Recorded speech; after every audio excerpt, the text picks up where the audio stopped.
What up, everybody? Welcome to CBC Students Summer Nights. I'm so excited that you're here. A couple things before we get started. One, make sure you hit that subscribe button and hit the bell so you stay up to date with everything we have going on our YouTube channel. Second is make sure you go hit us up on all of our social media so that way you can keep up to date what we're doing in our ministry. Hey, I'm super pumped you're here. Let's get started.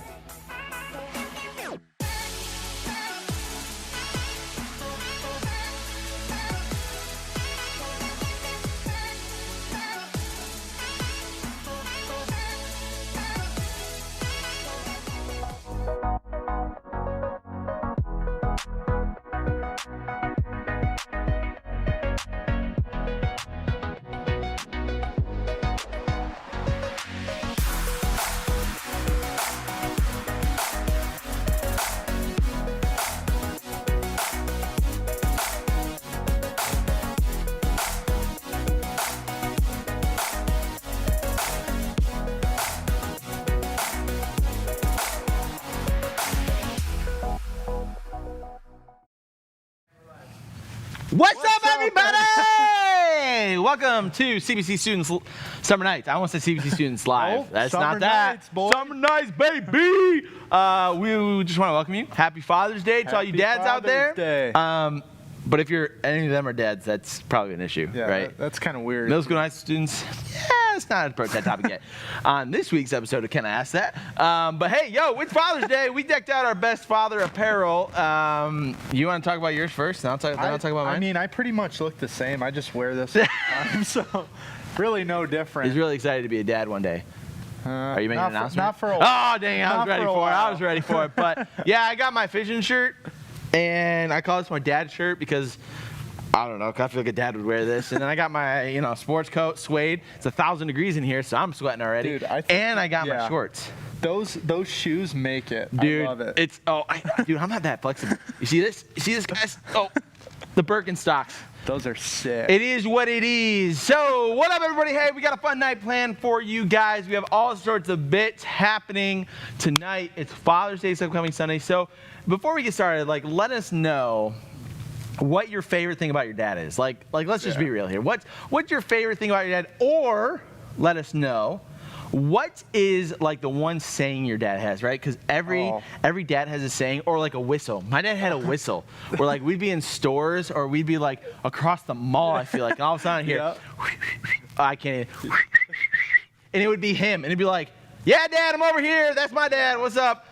So let us know in the chat what's your favorite thing about your dad, or what is your favorite saying, or what's his go-to saying. Dude, I can't say his go-to. Oh. I can't say it. We don't talk about that here. So, anyways, we're angels. Yes, we are perfect. No, I'm just kidding. Jesus is, not us. Anyways, we are going to get started. Hey, we got our first bit for tonight. We asked some students to help us with some trick shots because we are also bored in quarantine. Well, I guess not quarantine anymore, but we were bored, and it's summer, and who doesn't like cool trick shots? So I asked some friends to help me. So without further ado, this is our first bit called Trick Shots. Check it out.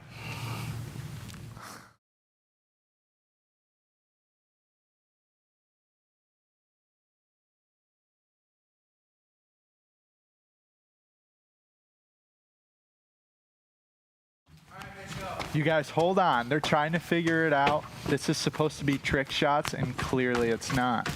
So what's the chat saying? My dad's go-to saying is, "What a toad. Don't ask." Oh, well, I won't ask then. What is it? All right, they're getting there, guys. They're getting there. Just hold tight. Yeah!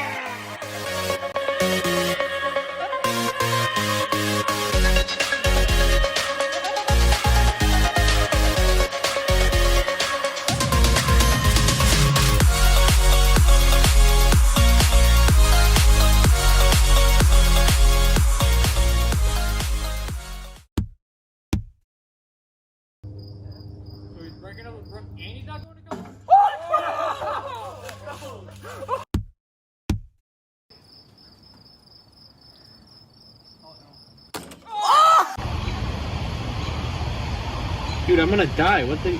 I'm just going for the trash can. You're fine. You're gonna kill me.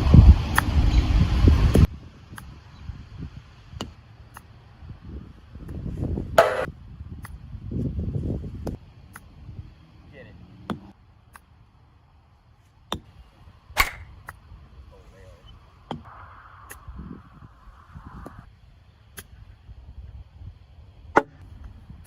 Oh, that was. Oh, I thought you had it. Ah!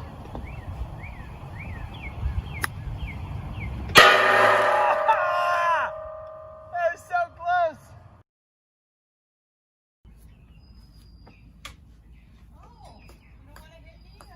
No, I got you.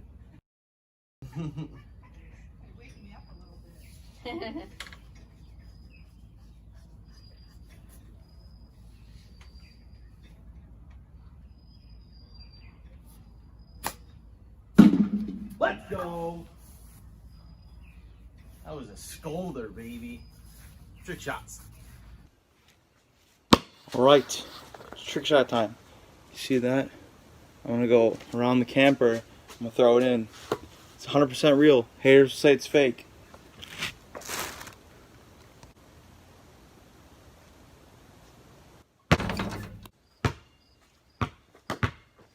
Now that's what I call a trick shot.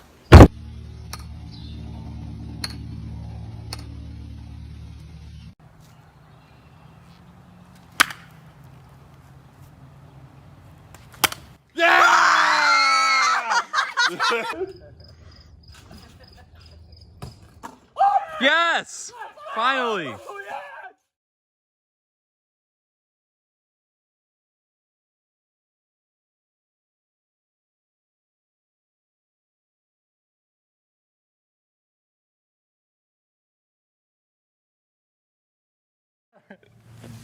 Sponsored by Monster. Oh, we need to get centered. We're not even centered. Oh, We went the wrong way. Right there. Sponsored by Monster. Yeah, I know. We're on. Hey, yo. All right, guys. So we're going into our next bit. It's called True Confessions. So Sponsored by Monster. Sponsored by Monster. Sponsor us. So we both have two of these paper things, and we wrote statements on them. And so your opponent, they get to pick one or two. We labeled them 1 and 2. Your opponent picks which one they want, and one is a truth and one is a lie. So we have to read the one that they pick, and they get 60 seconds to interrogate you to figure out if it's a truth or if it's a lie. Ooh. This is also our Brighton South Lions showdown. Yeah. So, Brighton, we need to represent because. So I want to see you guys in the chat. See if you can figure out if it's a truth or a lie. But don't tell us, because then we'll know.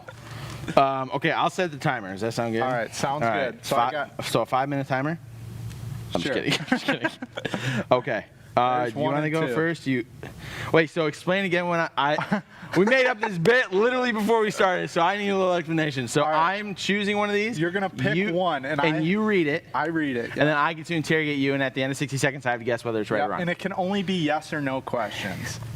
Oh, it can only be yes or no questions? Yeah. Wait, Yeah. what? Yeah. Oh my gosh, I didn't know that. Okay, are you ready? Yeah. Well, I'll start the timer once you read All it. Okay. I'm gonna go with 2. All right. Number 2.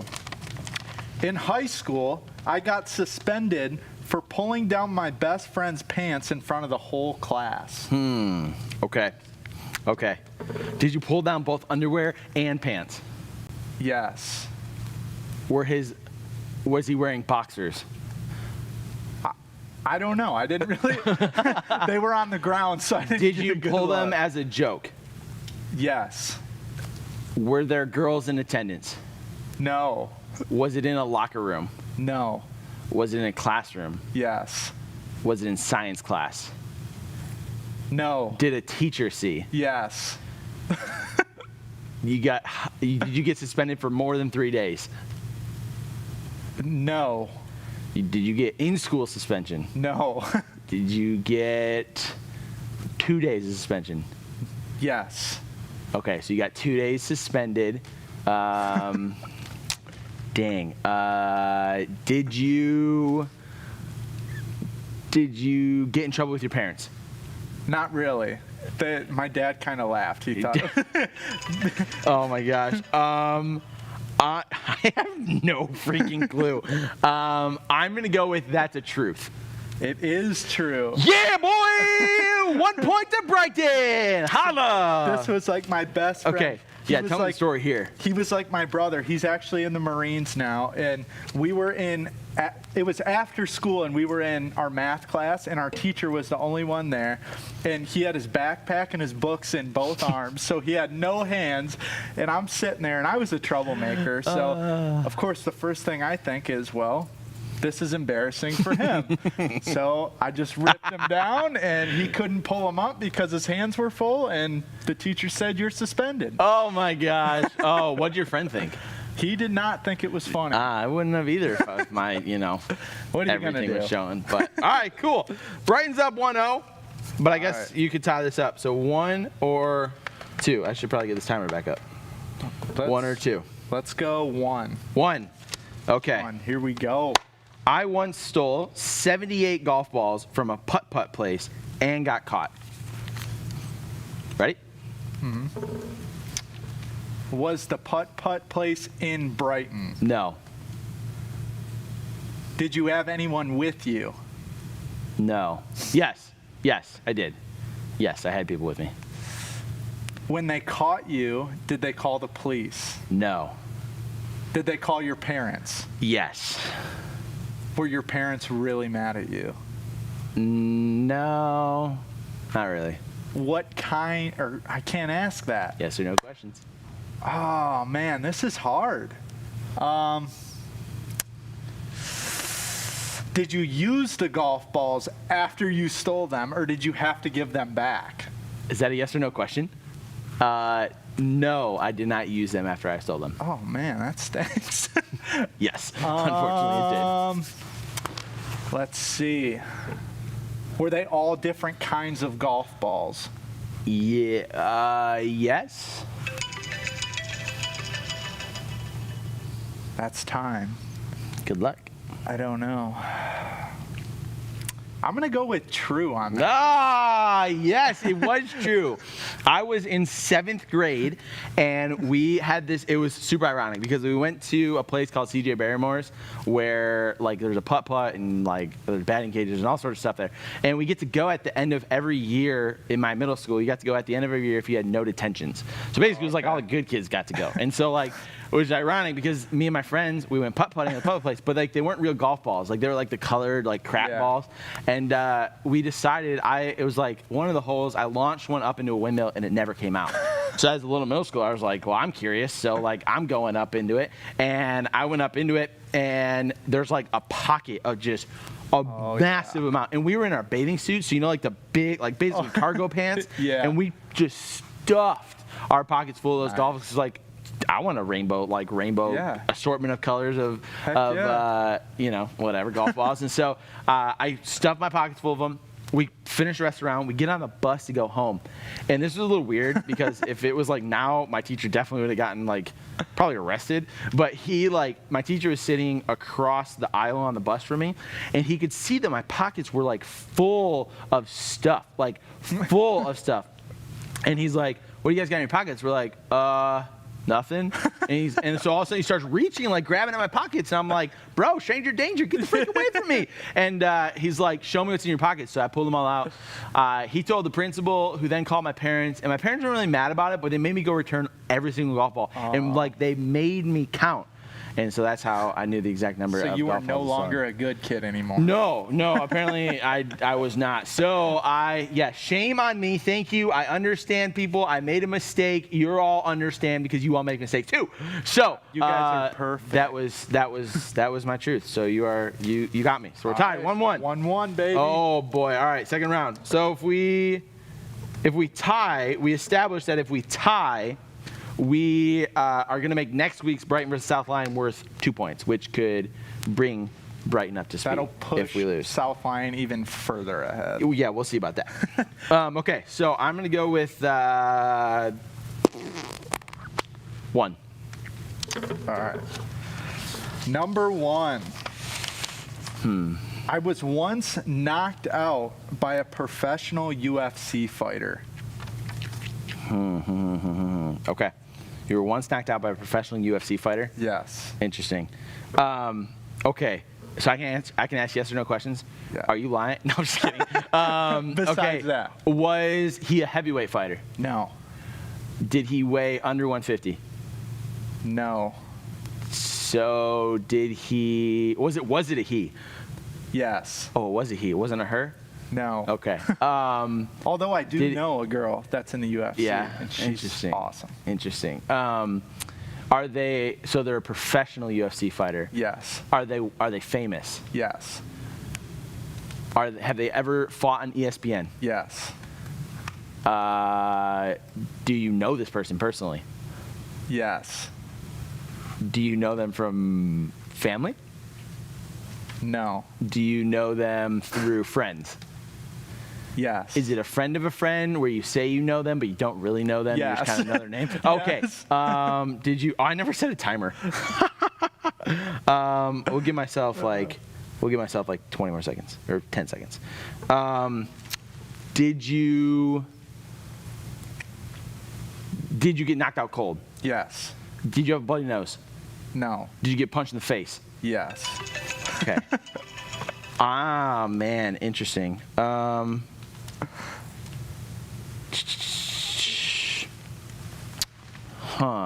You knew kind of some of them, but there's a couple where you're like, yes, no. I'm gonna go with this one's a lie. That's real? It's real. What? No way. It's real, man. Oh my gosh. It was actually Tell me the like story. half a mile from here. What? It was down at the gym that's down there around the corner. So I knew you knew somebody who was in the UFC.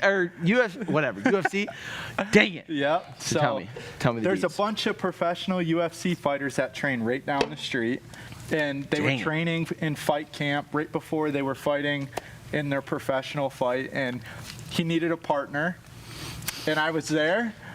Come take it in the face. And I tried to play like tough guy. And I'm like, oh, this guy's in the UFC, whatever. I'll go in there. So we started fighting and stuff, and I used my wrestling. Nice. And so I took him down, and that was probably the worst mistake of my life. You got Because touched. When I took him down, that only made him more mad. So then once he finally got up, he proceeded to get up and swing a right hand at my face as hard as he could, and he connected and knocked me out cold. How long were you out for? I can't remember. I was knocked out. Nice. I think I was out for 2 minutes or something. Did they use smelling salts to wake you up, or No, they were just smacking me in the face. I was gonna say, just dude, a it's the couple weirdest feeling when you're just asleep and you wake up and there's 20 people around you. You're like, what's going on? The real question was he apologetic for it? No, Oh, not what at a all. bum. And then he What a lost bum. his fight, so I was like, yeah, that's what you get, dude. Oh, what a tool. All right, well, All right. dang it. All right, South Lion's up 2-1. I really need to represent here. I cannot lose. Or my Let's go, students will South not, Lion. Let's see it in the will chat. not let me. I don't think I see anyone from South They Lion will in not. the chat. They won't let me hear it. But I don't know. Here we go. All right. All right. 1 or 2. Well, I had 3 or 4, but I scribbled them out and put 1 or 2. So I'm going to go with 2. 2. All right. So This one says, at first, Maddie wanted to put me in the friend zone, even though she had told me that she liked me. So she told me she liked me and put me in the friend zone at the same time. This sounds so painful. Go for it.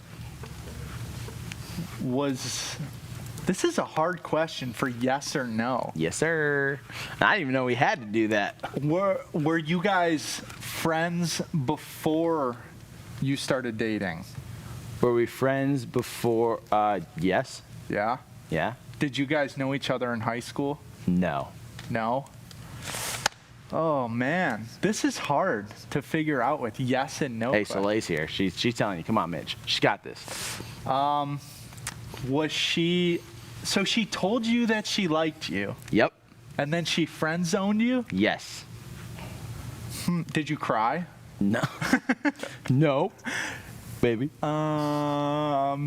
Did you fight for her when she told you that? Yes, I guess. Kind of played hard to get. Kind of, I guess. All right. That's a tough way to answer yes or no. I know. This is so hard. Ooh. Oh, that's it? 60 seconds, baby. Oh, Truth man. or a lie? I'm gonna say that one's true. Dang it! Yes! Ah, it was Yes! true, kind of. So, okay, so let me explain this one, right? So Maddie, it's funny, we picked all of our truths. So Maddie, so we met at camp. So like we didn't know each other before that summer, but like by the end of the summer, I remember it was like, so our summer split up into 10 weeks. Like it was week 1 through 10 at camp, and it was like week 4 where like we had to have like that DTR talk of like, yo, what is this? Yeah. Is this a thing or is it not? And I was like, basically was like, I like you. I mean, I've only known you for like a month, but I like you. I think you're cool. And she's like, I like you too. I was like, great. Then let's date once camp's done. And we got to like week 9 or 10, and we kind of were like, all right, this is kind of like the time to like, are we gonna do this? And she's like, well, I kind of want to be friends for a while and see how it plays out when we go back to school. And I was like, what the frick? You said you like me, and then I was like, what? It didn't make sense. So she tried, but then I was like, okay, so when you asked the question of like, did I fight for her? I was like, I didn't necessarily like fight that. I was more so like, yeah, sure, like, okay, like we'll go with that. I feel you. Like if this is gonna play out, it's gonna play out. Yeah. But before we literally could even go back to school, we were dating because who can't handle this stuff? Yeah, because my boy's got Just that kidding. charm. And now I got a wife and a kid. What's up? On the finger.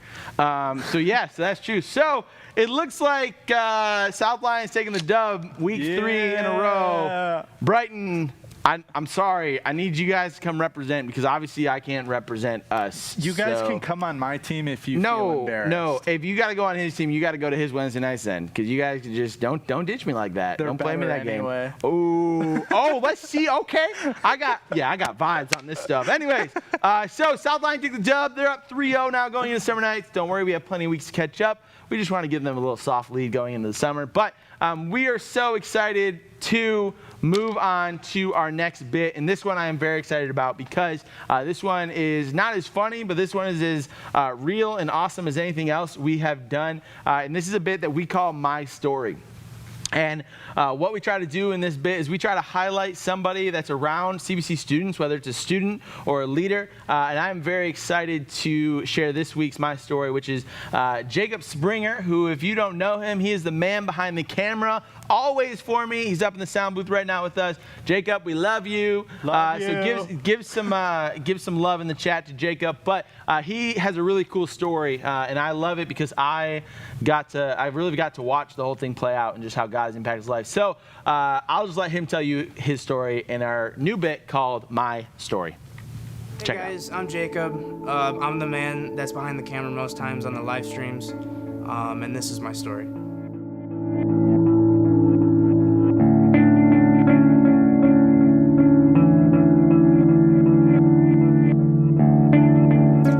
My dad grew up Catholic. My mom grew up in a private Christian school, so come from a pretty religious family, I would say. My mom has definitely always had the strongest faith in the family, so we grew up in a Lutheran church, and it was the typical kid doesn't want to go to church type of situation, so it was I always went on big occasions like Easter, Christmas, that type of stuff, but it never really was interested to me. But God has always been a part of my life in some way. It just wasn't until very recently that I would say it became a big part of my life. You know, growing up, I played sports. I played just about every sport that you could think of, at least in some capacity. But it wasn't until about high school to where I really found my identity in playing sports. You know, being a member of the football team, you were the cool kid, as people called it, and you know, I thought I was good. I had a pretty normal life. You know, I was going to school, playing sports, and I thought I was all good. But it wasn't until I started to play rugby my sophomore year that things were going to start changing pretty rapidly. Junior year of rugby, I tore my ACL in the preseason. And, you know, to most people, you know, it's an injury. You fix it and you get over it. But for me, I had never had an injury of that extent. To some people, that's a career ender. For me, that was just a season ender. But, you know, not being able to walk for however long, it was pretty tough. I got into a pretty low spot. Smoke a lot, drank a lot, that type of stuff. So surgery went well, all that was good, and it was then that I wasn't walking for, I think, 2 weeks at that point, and right then I was, you know, pretty depressed, you know, because you can't walk and do anything. But my mom told me she told me to, like, seriously pray about it, you know, meditate on it, just, you know, ask for healing, ask for calmness, and I did. You know, this was before I gave my life to Christ, and it felt pretty cheesy to me at that time, you know, just because you don't really get a response back, that type of stuff. But, you know, by God's grace, I was walking a couple days after that, and according to my surgeon and their whole office, I was the fastest ACL recovery that they had ever seen. It wasn't until about that summer when AJ Militello invited me to come to a Sunday night and, you know, come check it out. And I was, I think I looked pretty comfortable that first day I showed up, but I was terrified. I was uncomfortable the whole time. But right around then is when we took that trip to New Orleans, and I got, for lack of a better word, I got peer pressured into going into it. Like, everyone and their brother was like, Jacob, go, Jacob, go, Jacob, go. So I signed up, and we went to New Orleans. I remember I told my mom that I signed up to go on a missions trip, and she was a little shocked, but at the same time, she was happy for me because she knew, I have a feeling that she knew what would happen. I remember the day that we left, it was really early in the morning, and when we were driving in the van, I was sitting in the back seat right behind Ty, and we crossed the Michigan into Ohio border. And when that happened, I'm sitting there, and I'm like, what am I doing? Cause I was like, what am I doing? I was like super nervous. I'm like, I'm going across the country with people I've known for a couple of weeks, and staying in New Orleans for a whole week.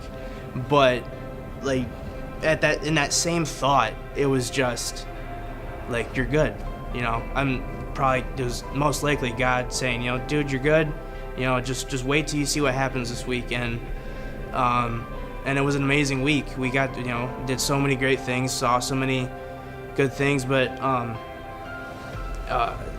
that week really showed me how broken I was and how much I needed God in my life. And so when I say there was a lot of brokenness in New Orleans, a lot of the ministries we did were with homeless people, and throughout the week of going to different places and serving, you had people who had absolutely nothing, but yet still were super welcoming and super kind, and some of them knew Christ and some of them didn't, but it was just one of those kind of moments where they have nothing, but yet they're still like super content and happy knowing that they have God.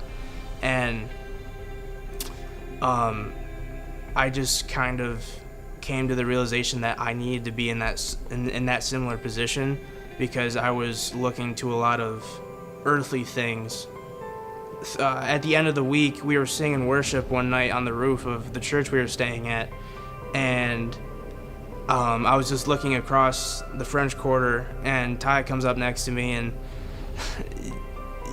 Ty was probing me. I could feel it. He was trying to get me to say it, and in that moment, throughout the course of the week, all the events that had happened, all the people that I met, and just sitting there and reflecting on the week, it just was like a light switch, just boom, and it was a pretty emotional night.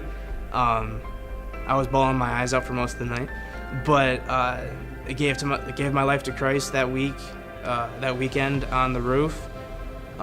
Came back, and life just kind of went back to normal. I came home and I told my parents the decision I made, and my mom was thrilled.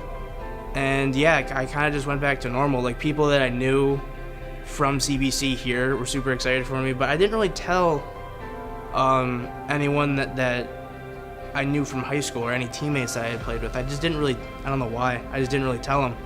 But as it's come out more, it's just kind of come out in conversation, and I still get a lot of questions about it, but it's like one of those things where they might make fun of you for it, but I know in my heart it's just like a confidence thing. It's like, yeah, I am.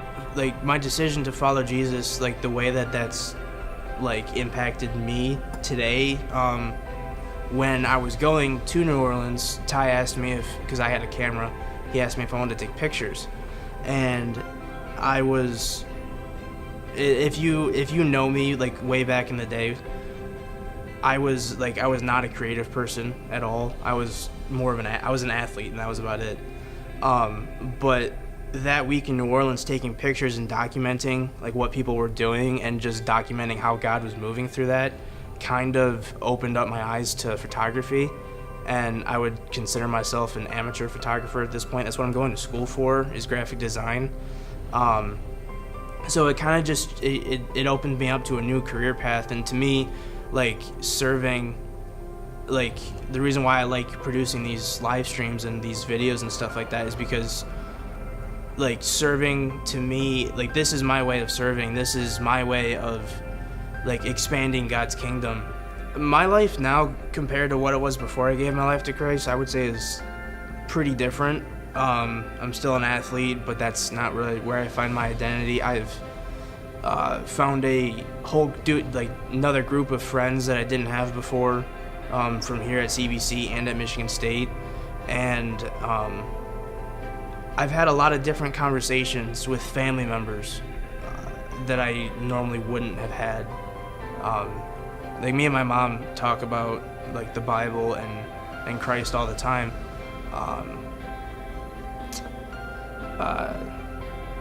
There are a lot of instances where I'll get anxious and that type of thing, and most people that don't have God or anything like that, they'll just look to earthly possessions or earthly matters to relax themselves or something like that. But for me, it's listening to worship songs. Like, I'll admit it, I suck at reading my Bible, and I think a lot of people will go to say that, but I don't read it as much as I should.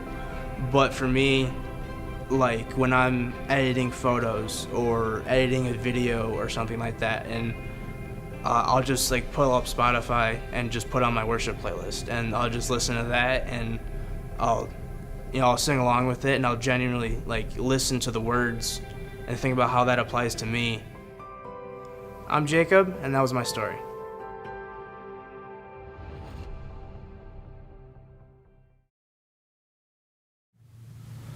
Hey, I hope you guys liked that. That was an awesome video. Thanks, Jacob, for doing that. We appreciate you, and we love you, man.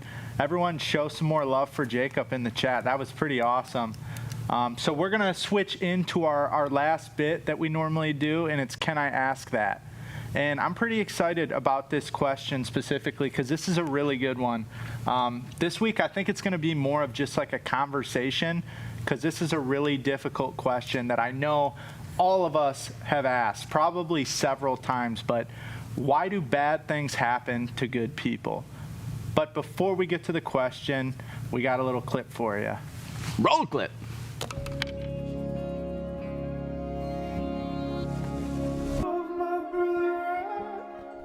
like the stuff that I would want to talk about wouldn't really be good at church, But if you could ask about anything, what would you ask? I don't know, just like, why does God seem so messed up in the Bible? And like killing all the time. And Christians too.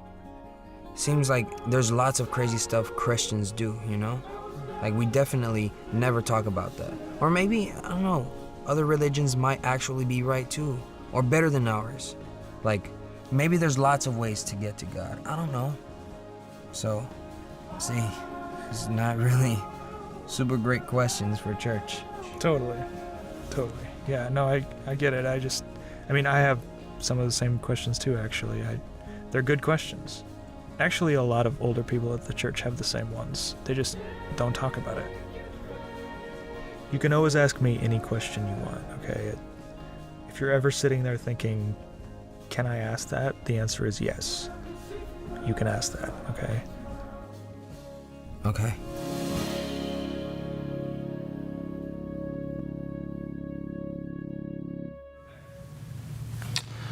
So, like Mitch said, we are handling a question that is really tough. Like, this is probably the toughest out of the 3 we've asked so far. And, I think what makes this question so tough is this idea that, like, it doesn't have a clear-cut answer. Like, we talked about last week, or the first week, talked about like why Christianity, and that's pretty clear cut because it's personal. It's kind of subjective. It's like what our opinions are, what our social, or what our show is, like what not show, but I don't know what I'm thinking. Like what our opinion is on it, what our experience. That's what I'm looking for. Right. And last week we talked about can we doubt God, and we kind of broke that question up a little bit, and that was kind of like a good question where like you can kind of come to a pretty clear answer, but when we start thinking about why does good things happen or why do bad things happen to good people, it's tough because there's not really a good clear-cut answer. And I think when we ask this question, most of the time it's out of a place of pain ourselves, right? Like we see something bad happen in the world to somebody who we love, right? Like maybe, your nicest aunt, you've like, out of all your aunts and uncles are like super like, this is the one you love the most, and she's the one that comes down with cancer. And you're going, why does this happen to this person? Like, or you see injustices in the world and you're like, what the heck? Like, why are these things happening to these people? I mean, just look at our world right now. We think of like, why are these things happening to these people, and X, Y, Z, and so we think like we feel that out of pain. So we ask that question: why are bad things happening to good people? Yeah. And I think what makes this difficult is that, one, there's a lot of opinions about it, but two, it's not cookie cutter answer. It isn't super clear. And so I want to, as we introduce this and we kind of chat through this, I want to bring up a word that I think is important, and it's called theodicy. Theodicy. Theodicy. And the definition is basically what a theodicy is somebody trying to explain, somebody trying to explain the relationship between our suffering, and the nature of God. And so what I mean by that is like somebody's basically trying to answer that question. And there's a bunch of different theodicies, there's a bunch of different answers to that question. And some are really good, and some are just like really made up. Like they're not really biblically rooted. Like they're very emotionally like projected. And so when we think about answering this question, like we say every week, we might not have the right answer in terms of like, here is your textbook answer, but we want to have conversations to help you figure out what you believe. We want to help give you a good first step into the conversation of these questions, because these questions we could sit here for an hour and talk about this question. Yeah. I even had a small group leader call me this past week and be like, oh my gosh, I'm watching Summer Nights. I'm seeing the questions you're answering. Why aren't we doing that on like Wednesday and Sunday nights? And I was like, hey, like I'm good. Let's do this. And we can. And that would be a great space for us. I'm excited to do that in the future and go deeper into these questions. But for now, for Summer Nights, we just want to give you that first step. So when we think about this question, why does bad things happen to good people? we got to go back to God's word. We got to go back to what happens. And so, Mitch, we were talking just a second ago about Genesis 3. So tell us what you see when you look at that story and how that relates to this question. Yeah, so for me personally, I'm a person, like I said last week, I believe that Scripture is completely sufficient. Everything in it is sufficient. And when we look at Genesis 3, we look at the story of Adam and Eve in the garden, right? And they both eat from the tree of knowledge of good and evil. And at that point, when they do that, that's when sin enters the world. So sin enters the world, and it changes the world as they knew it. So that relationship, that closeness, and that intimate relationship with God, that was no longer possible because of that sin entering the world. And so when that sin entered the world, that would affect generations and generations and generations to come. And so because of that, the harsh reality and I guess kind of my perspective on it is that when we think that sin entered the world as we knew it changed, right? And they could no longer be in relationship with God, and we deal with that sin entering the world forever, right? And we carry that sin, and not us. It's not because of us. But that sin entered the world. It's just now we live in a sinful world. And so when we say, why do bad things happen to good people? Well, okay, I'm not saying you're not a good person. You might very well be a great person. But because bad things happen to you, it doesn't necessarily mean it's because of you. Right. It's just because of the world that we live in, man. Right. The world that we live in is messed up. It's sinful. And because of God's grace and mercy, he sent Jesus. Yeah. And like I said, that having a relationship with God was no longer possible when sin entered the world. But because Jesus came down and he was sacrificed on the cross and rose on the third day, now we can have that relationship with God. Right. So now when bad things do happen to good people, he's with us. He feels that pain, but now we're carrying that sin throughout our world, and he feels that pain. And it reminds me of a story in the Bible about Lazarus. Lazarus died. He's in the tomb, and he comes, and everyone's out at the tomb crying, and they're saying, why? Like, why didn't you come? Why didn't you make him come alive and resurrect him? And the Bible says that Jesus wept. Jesus Christ, walking on earth, wept. So this tells us that he feels our pain. He cries with us. He laughs with us. He feels all the emotions that we feel when we experience everything in our lives. And he's with us. And it's not God punishing us when bad things happen. It's just the sinful world we live in. But when we go through those things, God uses those times to strengthen us. That's one thing. Right. So we grow stronger in our faith like we talked about last week. When we grow stronger in our faith is when we go deeper with God, right? Right.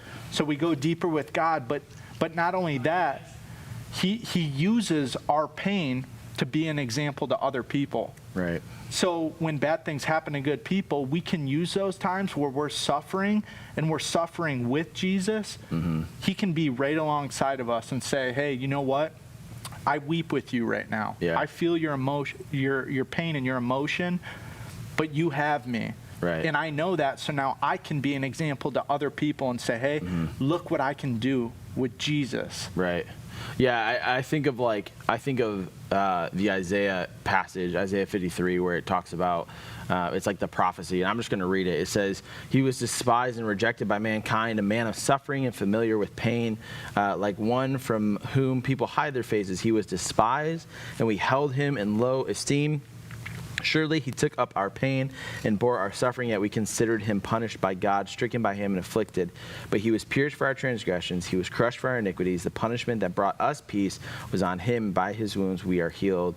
We all, like sheep, have gone astray. Each of us have turned to our own way, and the Lord has laid on him the iniquity of us all. When I read that verse, and students, what I want you to think through is, how does that make you feel to think that God, through Jesus, suffered, the perfect person? So relate that back to that question. Relate that back to the question of, why does bad things happen to good people? Well, going back to what Mitch said, we live in a broken world, and I actually would take a stance, and I say this tongue-in-cheek, right, because it's an interesting thought, is that there's no good people. Like, there's no good people in the world. And what I mean by that is not that there aren't honorable people, not that there are, we all have our role models, like we all have the people we look up to in life, and we have the people who do good things, but the reality is we all have sinned because of original sin. Like, when Adam and Eve introduced sin into the world, there's this thing called original sin that we all carry. So when we are born sinful. It's not based on something we did. It's based on the original sin. It's this nature of mankind that is separate from God, that is sinful, and that's what none of us are without that. And because none of us are without that, we deserve the punishment of sin, which is death, which is spiritual death, a life separated from God. But thanks be to God that he saw that and he saved us from that through Jesus. And so when we think about that, when it comes to why does good things happen to bad people or bad things happen to good people, well, we're asking the wrong question. Because what if we take the perspective there are no good people? Now take that with a grain of salt, because what I'm saying here is this. When we think about it from that perspective, that there are no bad people, what I'm saying is that Aunt Sally has cancer and died from cancer, and she was a saint. I'm not saying that she died from cancer because she had some hidden sin in her life or because of the things that she did. I do not believe that God is a God of punishment like that. I do not believe that God looks down at us and goes, oh, you messed up once, you got cancer. Or, oh, you messed up once, you're going to die in a car accident tomorrow. Or, oh, you were in the wrong place at the wrong time, so something bad's going to happen. That's not what I mean. Or let's bring in the context of a middle schooler or a high schooler. Hey, you're the kid that doesn't really talk much, and maybe don't have a ton of friends, but you've never done anything, so why are you getting bullied at school? Right. That's not what I mean. I'm not saying that God punishes you that way. But what I'm saying is, and going back to what Mitch said earlier, our world is affected because of sin. There are 4 different, in Genesis 3, when sin is entered in the world through Adam and Eve, there are 4 relationships broken. Our relationship with ourselves, our relationship with God, our relationship with others, and our relationship with the world. And that last one is what causes bad things to happen in this world. And then a question, and I'm not going to go into this because I don't want to, again, we can sit here and talk about it forever. But think about it this way.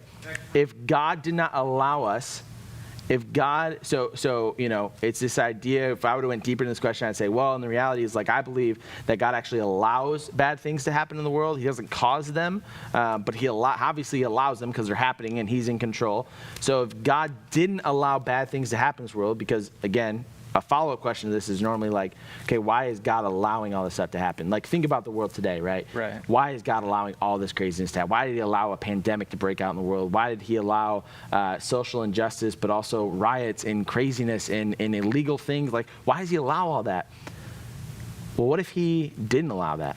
If he would never allow bad things to happen in the world, the flip side of that is, would we then have a choice to love him? Right. And if we didn't have a choice to love him, then would we just then be kind of robots? We're just kind of self-controlled, God's playing a video game with a bunch, it's Sims in real life. Let's be, if that's the truth. So when it comes to this question, when it comes to this idea of why does bad things happen to good people, we need to step back because it's not that simple. Really, that's what it is. It's not that simple. And I know that kind of leaves a lot of you hanging, and you're like, well, that doesn't help me answer the question.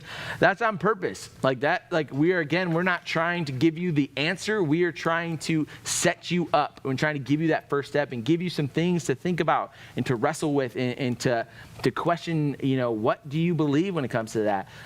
Because we all have to develop that. That's part of following Jesus, is developing what we think about that. But in all those things, it's good to remember that exactly what we just said is that even though bad things happen in this world, and and then sometimes they seem unfair, but guess what, guys? Sin is unfair. Sin is unfair.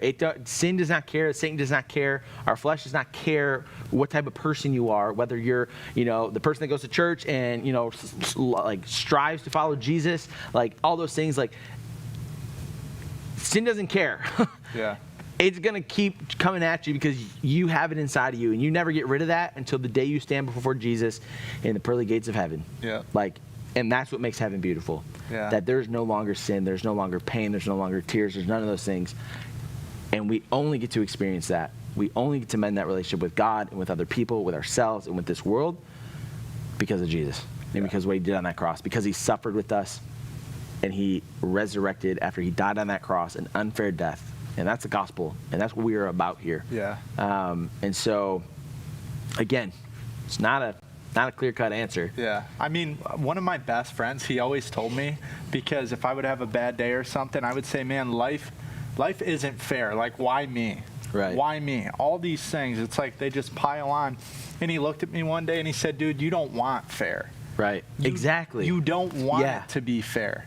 Because if it was fair, we would be condemned for eternity. Yeah. Because we sin every day. We sin probably every hour. Yeah. Unless easy. you're little angels, which I know some of you guys. We know you guys. We know you guys. We know you. We know so you. let's be honest. Like, we all sin a lot. Yeah. We don't want fair, because if we got fair, I guarantee you're not going to like it. Right. So I'm, in a way, like you said, tongue in cheek, like, in a way, I'm kind of glad life is unfair. Yeah. Because it's a blessing. Right. Because life is unfair, I can receive the grace and mercy of God. Right. I mean, that's amazing, dude. Yeah. It's awesome. Absolutely. And that's the thing. When it comes to bad things happening to good people, it's not fair. It isn't. It isn't fair that your mom and dad got divorced and you have to deal with it. It's not fair that you have to deal with bullying at school. It's not fair that you get mistreated. It's not fair that there's, injustice in the world. It's not fair that, and you can add, what we're talking about. You can add to the list. Yeah. But life isn't fair. And thank God it's not fair, because if it was, like what you just said, we'd all be going to hell. And hell is a real place. And we are not guys, we are not guys that will shy away from that idea. You will find churches, you will find pastors, you will find leaders in your life who will try and shy away from this idea of hell because it's scary and it might turn people off, but it's a reality. Yeah. It's a reality that we deserve that. We deserve to be separated from God. And thanks be to God, but we aren't. That we're not. That we can live again with him. So, as we wrap up tonight, you got any other closing thoughts before we finish up? I like you said, we could go on for days and days, Yes. man. I think we hit the nail on the head, and I hope you guys hear what we're saying. Yeah, absolutely. It's a hard question. Absolutely. So we are excited for what is to come this summer. We are excited for more questions as we dive through them and have conversations about them. And we're super excited for that. We're super excited to keep going with Summer Nights. Next week, we'll be back here, 8 o'clock for Summer Nights right here, and we are super pumped for that. We are, again, I mentioned this last week, but I want to mention again, we are excited to start planning some in-person stuff for you guys now that the state has kind of loosened its regulations and its restrictions and allow us to be outside and do all sorts of things. So we are super excited to be planning some events coming up, and we will tell you what the rest of the summer looks like in the next couple weeks as we plan it, but we are super pumped for this summer. So, as always, we love you guys. Well, hold on. Before we go. Oh, boy. Did I forget something? It's Father's Day. Oh, and it's Ty's first Father's Day. So you guys Woo, hit him in the chat. Happy Father's Day. Ty, Yes. He's a dad. It is. It's really weird. I'm a dad. I don't know what I'm doing. But Brooks is alive, so I'm happy about it. So thank you guys. We love you guys. Tell your dads Happy Father's Day from us to you guys. That is CBC Student Summer Nights Week, Episode 3 in the books. Yeah, buddy. See ya. Yo, what's up, everybody? I hope you guys had a good time tonight with CBC Student Summer Nights.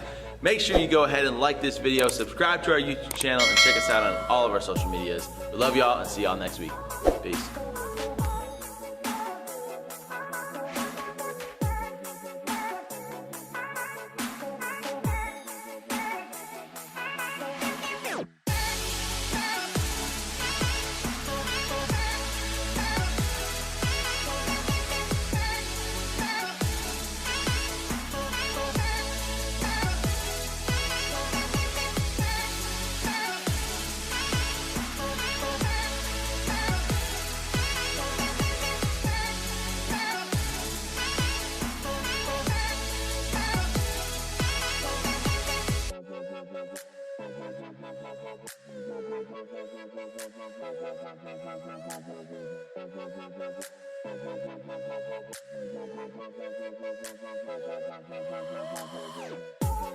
Thank you.